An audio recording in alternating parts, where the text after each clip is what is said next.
Hello YouTube, ADMANTIS here. As you can see from the screen, we've got our Magnolia deck in front of us. We are now doing the deck breakdown of the deck I brought to JJ's tournament a couple weeks back. You've seen the games that I've played it with in the previous videos leading up to this. But what we're going to do is going to go over each card, I'll explain some of my choices, and then over this side I will actually have a bigger image of the card with its text next to it so you can see, because obviously it's not that big when you look at the stuff in my hands. Right, I'm going to start off with the ride deck first. I obviously run the good old Charis line. So obviously, LOTTE is the usual starter of when you rode upon it if you went second draw a card. Same as every starter in the game. Charis, he's got two skills. First one is auto when he's rode upon by Lattice. You can then check top card of your deck. If it's a grade 2 or lower unit, you call it to rearguard circle. If it's anything else, it goes to your soul. And his second skill is back row rearguard circle. During the battle this unit attacked, you can give him plus 5,000 power. So really good, because obviously with Magnolia's skill he then becomes 18k attacker, and the on-ride skill literally gives you a free +1 out of it. Yes, you do get soul sometimes, but you do have few heavy soul blast cost reliances.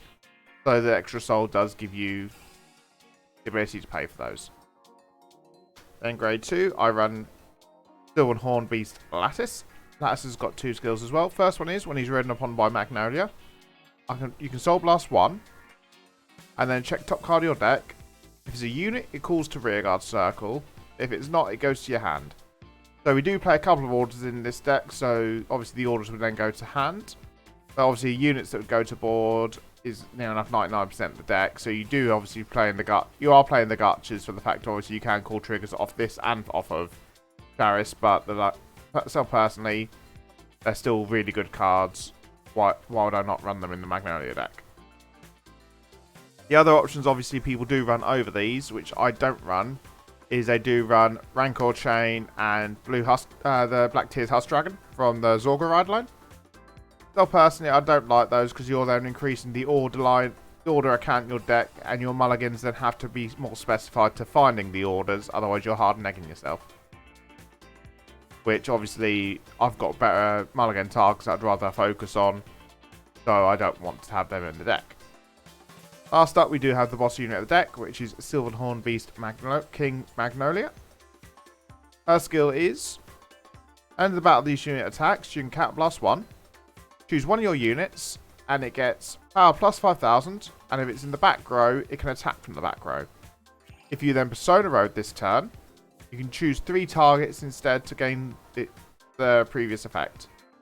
So this is really good for, because obviously you've got skill on your first grade 3 ride. If you Persona Ride, you get an enhanced skill of it. 6 attacks in a turn is really nice. 4 attacks on your first grade 3 turn. You're a really aggro deck, and this just helps push it even further. So that's it for the actual ride deck itself. Next up, we run our triggers. Make sure I grab all the triggers. Yep. So I'm going to start off with the hot topic of the format, the over triggers. Some people like them, some people don't. Personally, I'm in the favour of I do like them. They add a bit of fun to the game. And I'm glad that they're here, honestly. Gives a bit of spice to the format. Its skill is the additional effect of when you drive check this, you get the effect to give one unit a crit. Your front row gains plus 10k. You draw a card, and if you're equal or more damage than your opponent, you then heal 1. On top of the 100 million and draw for hitting the over trigger. So obviously the meme is this is literally the crit, front, draw, heal all combined into one. And it's honestly a really good card. You can stack this onto Gnossler, so Gnossler then passes the 100 million to another unit. So you do get some advantages from playing it in Magnolia. But really, you've got to play an over trigger, and this is honestly better than the Prey Elemental one. Next up, I do play 5 crits and 6 draws and 4 heals. The reason I've gone more draw heavy than crit heavy is you are a multi-attack deck that is piece reliant, so you want the more draws to actually find the pieces you're looking for, and reducing the crits does actually help you out, because if your opponent defenses hits a defensive trigger, you then get shut down. By playing less crits or choosing where to put your crits, you're lessening the impact of actually getting ruined by said defensive triggers.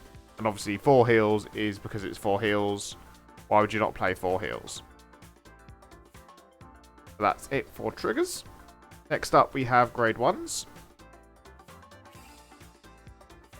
Yep, we got that. We are obviously running 4 copies of the set PG. It's got the usual skill of being a perfect guard, and if you've got 1 card or less when this card is put in your guardian circle, you don't have to discard a card to use it.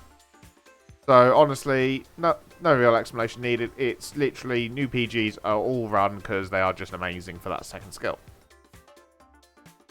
Then we start to get onto our exclusive stuff. I do run 3 copies of Maiden of Deep Impressions Ursula. Ursula's got the skill of unit in the same column as her has the ability of resist. And its second skill is that when you would move or swap rear guards, you can move them anywhere. So basically, nice example, say I've got PG here, Ursula here. I can literally move PG from here to here, here to here, put these 2 around like that. I can do anything with them. She's a really good card. She works combinational with Kusi, who is the next card we are going to discuss, because this is the partner in crime that goes with Ursula, is Kusi. Kusi's skill is cannot be ridden and can only be called to the circle behind your vanguard. Obviously, these 2 work together, because obviously you can do this, and Ursula will let you move Kusi out of here, so you can then call another Kusi down, move it here, call another Kusi, just as examples. These 2 work very well in tandem together. They're looking to be very long staples for Magnolia for a while, because 15k base grade 1, put in the front row when Persona Rod turns 25k attack are really good. And her giving resist does slow down prison matchup quite a bit, helps you out a little bit. And also Eden control is really nice as well. But those 2. And then carrying on with our grade 1s, we do run 3 copies of Conspiring Mutant ADMANTIS. ADMANTIS has got the skill of when it's placed on rearguard circle, you can choose one of your other rearguards, and it gets power plus 5,000. This is really good because it helps up with scaling of your other units. You can put this onto a Magnolia so then it passes power on again. This helps the likes of Ursula and Charis actually hit bigger numbers when you're using Magnolia skill. Honestly, it might be cut eventually when we get something better, but for now he's still a really good card for helping with scalings. Because the main problem of the deck is obviously defensive triggers do shut you down. So cards like ADMANTIS, Magnolia, Alenia, that all that have little skills that help you with scaling do help deal with the defensives ruining your day. And then to finish up, I do run two more copies of Charis in the main deck, because he is still a really good card. Then grade 2's next. We are using 4 copies of the new triple rare from the latest sets. I will obviously mention I am using some proxies because I haven't had access to all the cards yet. But this is Silver Horned Beast Dominaru. Dominaru's got 2 skills. First one is when she's placed on the rearguard circle. If your vanguard is Magnolia, you can then Soul Blast 1 to choose one of your other rearguards. It gets power plus 5,000 and can attack from the back row. Its second skill is, once per turn, when this is chosen by your vanguard's effects, this gets power plus 5,000 till end of turn. Basically, when she's on rearguard, Magnolia targeting this gives it an extra 10k, which is really good. And you can drop her turn 3, so you can actually create 5 attacks on the turn 3 turn, which is really good. Honestly, she might be cut down, because obviously I'm running less numbers of Magnolia to obviously compensate, because you haven't got the space for everything. Depending on what the new triple rare support does for Magnolia, if we get it, the Dominaru might drop down even further. But we'll have to wait and see on that one. Next up, I do run 3 copies of Silver Horned Beast Magnolia. Magnolia's got the skill in the back row rearguard circle. When it attacks, you can counterblast 1, pass all of his combined power onto another one of your rearguards. So this is really good because of the fact that you can obviously stack over trigger all your normal trigger powers, and he'll just then go, okay, attack, cat blast, pass them onto another unit, so you're creating an extra big threat out of it instead of just having just the one. I have obviously, he was one of the ones I did cut down to 3 for Dominaru, because obviously Dominaru does create more plays than he does, and you don't need more than one Gnostiluan play at a time. The other unit I do still run that a lot of people are cutting nowadays is Burrowing Maiden Lalania. Her skill is, when she's placed on rearguard circle from hand, you can cat blast 1, soul blast 1, choose a unit from your drop zone, call it back to rearguard circle, and it gets, the unit called gets power plus 5,000 to end a turn. So, really good card. It helps you bring back units that, like in the Leonard matchup, when they take out a column, you can then place this back down, call a unit behind her.